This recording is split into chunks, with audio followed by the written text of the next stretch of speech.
toward them. Then the match went out. But the Christmas lights mounted higher. She saw them now as bright stars in the sky.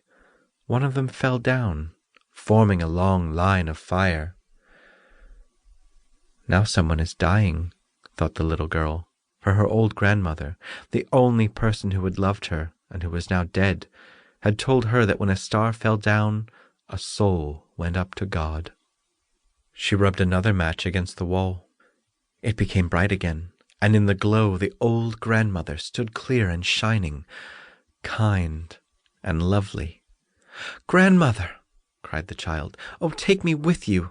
I know you'll disappear when the match is burned out. You'll vanish like the warm stove, the wonderful roast goose, and the beautiful big Christmas tree." And she quickly struck the whole bundle of matches, for she wished to keep her grandmother with her, and the matches burned with such a glow that it became brighter than daylight.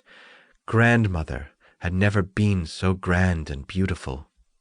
She took the little girl in her arms, and both of them flew in brightness and joy above the earth, very, very high, and up there was neither cold, nor hunger, nor fear. They were with God. But in the corner, leaning against the wall, sat the little girl with red cheeks and smiling mouth, frozen to death on the last evening of the old year. The New Year's sun rose upon a little pathetic figure. The child sat there, stiff and cold, holding the matches, of which one bundle was almost burned. She wanted to warm herself, the people said. No one imagined what beautiful things she had seen, and how happily she had gone with her old grandmother into the bright new year. This was The Little Match Girl by Hans Christian Andersen, translated by Jean Hersholt. The story was narrated by Alex Lehman for SAGA Egmont. The Fir Tree by Hans Christian Andersen, narrated by Alex Lehman.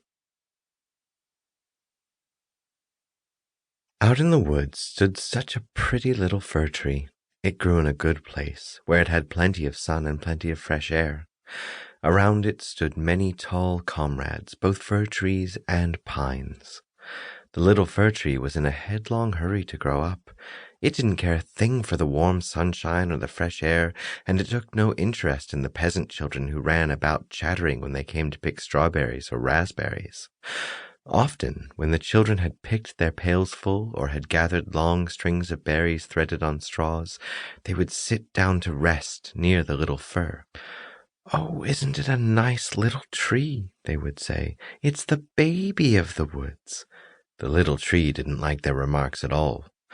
Next year it shot up a long joint of new growth, and the following year another joint still longer. You can always tell how old a fir tree is by counting the number of joints it has. "I wish I were a grown-up tree like my comrades," the little tree sighed.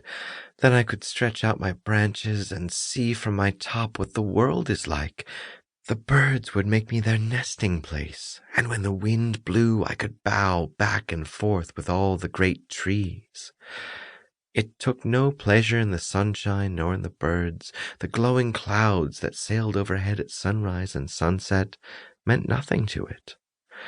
In winter, when the snow lay sparkling on the ground, a hare would often come hopping along and jump right over the little tree. Oh, how irritating that was! That happened for 2 winters, but when the 3rd winter came, the tree was so tall that the hare had to turn aside and hop around it. Oh, to grow, to get older and taller, the little tree thought. That is the most wonderful thing in this world. In the autumn, woodcutters came and cut down a few of the largest trees. This happened every year. The young fir was no longer a baby tree, and it trembled to see how those stately great trees crashed to the ground, how their limbs were lopped off, and how lean they looked as the naked trunks were loaded into carts. It could hardly recognize the trees it had known when the horses pulled them out of the woods.